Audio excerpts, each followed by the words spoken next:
జగన్నాథస్వామి రాత్రిపూట పొలానికి వెళ్లి పాటలు వినేలా చేసిన ఆ అమ్మాయి ఎవరు?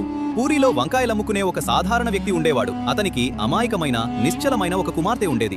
ఆమె హృదయం భక్తితో నిండి ఉండేది.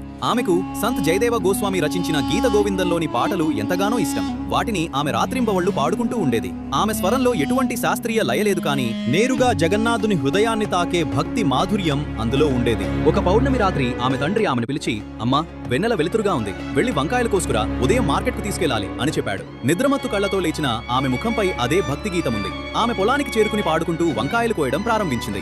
ఆమె పలికే ప్రతి మాటలో ప్రేమ ప్రవహిస్తోంది. ఆ ప్రేమే సాక్షాత్తు జగన్నాథ స్వామిని అక్కడికి రప్పించింది.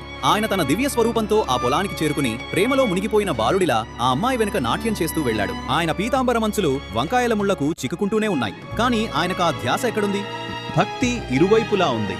భక్తురాలు మరియు భగవంతుడు ఇద్దరూ ఒకరిలో ఒకరు లీనమైపోయారు. మరుసటి రోజు ఉదయం జగన్నాథ ఆలయ తలుపులు తెరిచినప్పుడు స్వామివారి కొత్త పీతాంబరం చిరిగిపోయి ఉండటం రాజు చూశాడు. పూజారి ఏదో మోసం చేశాడని భావించి ఆగ్రహించిన రాజు పూజారిని కారాగారంలో బంధించాడు. పాపం ఆ పూజారి, ప్రభు, నేను నిర్దోషిని అని ఏడుస్తూనే ఉన్నాడు. అదే రాత్రి రాజుకు కలలో స్వయంగా జగన్నాథ స్వామి కనిపించి, రాజా, పూజారి నిర్దోషి. నేను నా భక్తురాలి పాట వినడానికి వెళ్ళినప్పుడు నా పీతాంబరం వంకాయ ముళ్లకు చిక్కుకుని చిరిగిపోయింది అని అన్నాడు. మరుసటి రోజు రాజు స్వయంగా ఆ పొలానికి వెళ్లాడు. అక్కడ నిజంగానే పీతాంబరం యొక్క దారాలు ముళ్లకు చిక్కుకుని ఉన్నాయి. రాజు కళ్ల వెంబడి కన్నీళ్లు ప్రవహించాయి. అతను వెంటనే పూజారిని గౌరవంగా విడుదల చేశాడు. ఇకపై ప్రతిరోజు జగన్నాథ స్వామి ముందు గీత గోవిందం పారాయణం జరుగుతుందని రాజు ప్రతిజ్ఞ చేశాడు. ఆ రోజు నుండి జగన్నాథ ఆలయంలో మంగళహారతి సమయంలో జయదేవుని పదాలు మార్మోగడం ప్రారంభించాయి. కామెంట్స్ లో జై జగన్నాథ్ అని రాయండి.